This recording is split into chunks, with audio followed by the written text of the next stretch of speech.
agasozo. Reka nongere ndabashimire cyane bakunzi ba KAVYONZI TV, nizere ko mukomeye mumerere hose muri kumwe na Sidi uko bisanzwe. Uyu mugabo mubona aha yitwa amazina y'ubuhizi ndetse amazina yitazire yitwa Black Alien. Murabona ko ari umuntu adasa n'abandi bantu nkuko musanzwe muzi umuntu uko asanzwe ameze. Nakuvuga yarihinduye, yagerageje kwihindura, yagerageje kwivana mu mubiri w'umuntu asanzwe arihindura. Rero ku bantu batarakora subscribe mbere ko tuganira kuvyerekera n'uyu mugabo, naba ahanditse subscribe kugira ngo ukande inkuru zikurikira ntize zigucika. Muri kumwe na Sedi uko bisanzwe. Uyu mugabo amazina yose yitwa Anthony Lofredo, yavutse mu mwaka w'1948 mu gihugu cy'Ubufaransa.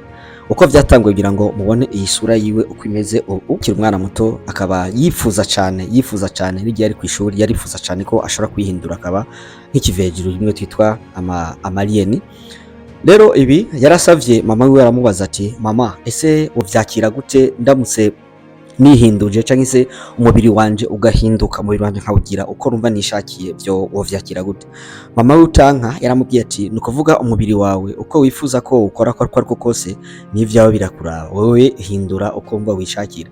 Aha mama we yibaza neza ko ari ibintu vyoroshe kandi yibaza ko ari ibintu nyene bimwe vy'abana byo kwifyinira, ariko indoto ziwe yarazishitseko. Nozita ko ari indoto ziwe ko yavyifuje kuva kera cyane. Haize iminsi mike yatanga kwihinduza, amatwi arayakata nkuko mubibona, nta matwi agira.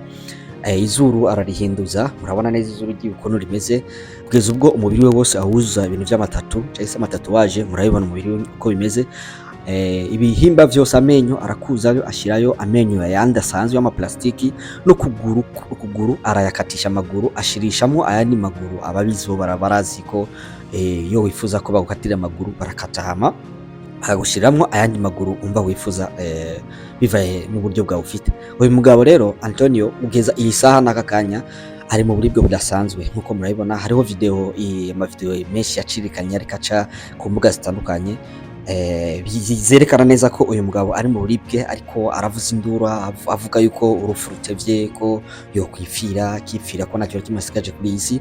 Uyu mugabo nkuko bisanzwe yarasanzwe akora ibintu, yari videographer cyangwa se photographer. Bari abantu n'abantu bajya basanzwe bafotora ama video cyese bakafotora ibintu by'amavideo, bagafotora ibintu by'amafoto, bakabitunganya neza. No kuvuga niko kazi kiwe yarasanzwe akora.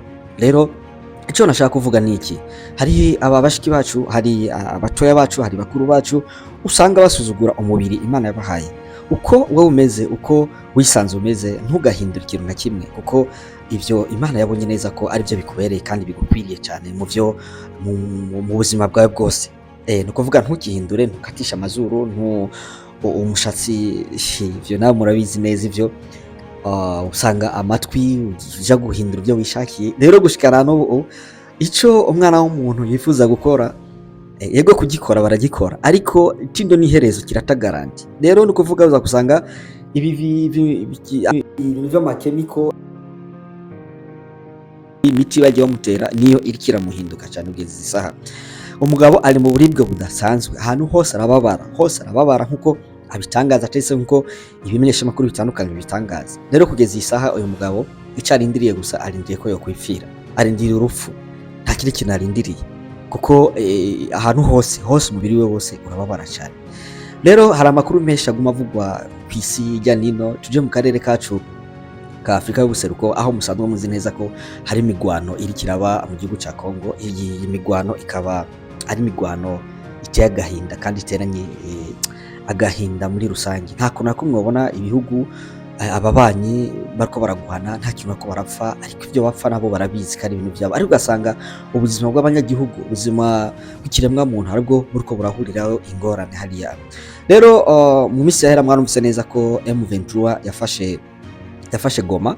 Ubu rero mu minsi ariko haravugwa neza ko irikira satira gufata uwundi muji bitwa Kivu.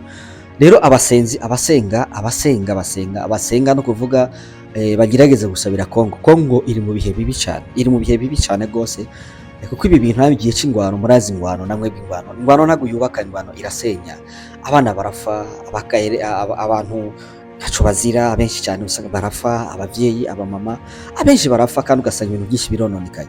Rero ni nka wa mugani bavuze neza ko aho inzovu zibiri zigwaniye ivyatsi nivyo bihahurira ikibazo. Agasozo ku bintu bitandukanye biriko biraba kw'isi hirya nino, turakwiye kumenya ese hariko haravugwa iki n'iki hirya nino.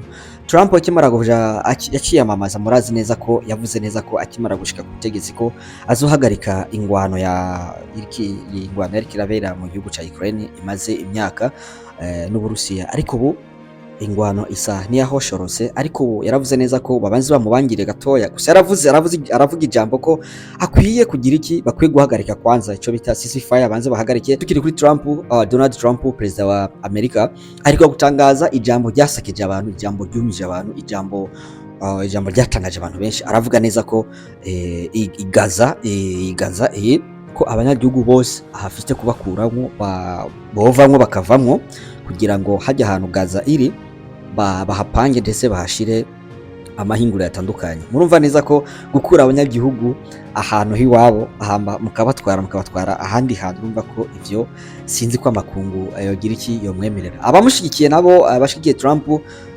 ndavuga Ubufaransa, ndavuga Ubwongereza, ndavuga n'ibindi bihugu bishigikiye Amerika, byaragize ico bivuga kw'iryo tangazo ndetse ko amajambo Trump yavuze. Bamwamiriye kuramubwira ati ivyo ntago bishoboka, ivyo ntabwo twanavyemera. Ubwo rero murumva neza ko isi ndetse kw'isi yose hari ibintu vyinshi biriko biraba, kw'isi, ni ukuvuga bitandukanye kandi bisize ubwenge. Ariko kubasomyi ndetse kubabona aho igihe kiri, barabona neza ko igihe turimo ari igihe ca nyuma, kandi iki gihe carahanuwe cyane mu gitabo ca Bibiliya. Nuko muragize neza cyane, tuzosubira ubutaha mu biganiro bitandukanye turabashikiriza ibiganiro byinshi bitandukanye, ibiganiro documentaire dutandukanye tw'abantu ndetse ivyo bagiye bakora. Turabashikiriza ku bintu by'amatelefoni, ku buhinga bwa telefone. Dufise umutama yitwa KAVYONZI, uyu ku bintu by'amatelefoni arabikunda cyane kandi arabikora cyane. Murabona neza ibiganiro bashikiriza. Hari ibiganiro byinshi biri kuri channel ya KAVYONZI TV. Nizera neza ko muze kubira ibiganiro byinshi bitandukanye. Telefone ifite ikibazo kidasanzwe, nuko urakurikirana cyane, uza gusanga telefone nawe yikoreye, hako uyitwara ku bafundi baze barayiraba mbere ubanza kuyikorera nawe, ukabanza kwisuzumira ukaraba ikibazo telefone yawe ifite. Agasozo.